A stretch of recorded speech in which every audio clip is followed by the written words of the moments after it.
This is the Transparency Podcast Show. Was your family supportive as you came out, besides your cousin?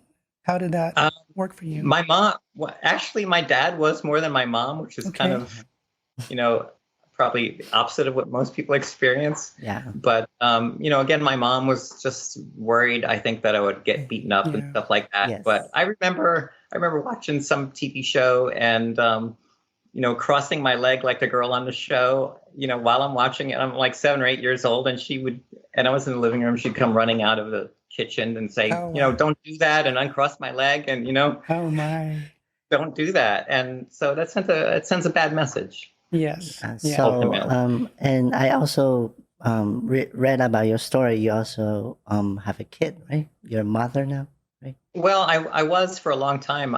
5 kids, actually. 3 girls, 2 boys. Wow. Yeah, I don't do anything halfway. Exactly. So they weren't my biological children, but I met this single mother of 5 a long time ago, and overnight became the stay-at-home mother of 5 children. Where basically 2 months after we met, I was at home and I was picking them up at school and doing all the after-school stuff with them and everything. Yeah, talk about 0 to 100 miles an hour. Yeah, well, it's kind of like a typical lesbian thing, right? There's a joke with lesbians where like the second date involves a U-Haul, right? Exactly. And so she didn't know I was, female, and I just came across as the stepdad for a long time. Okay.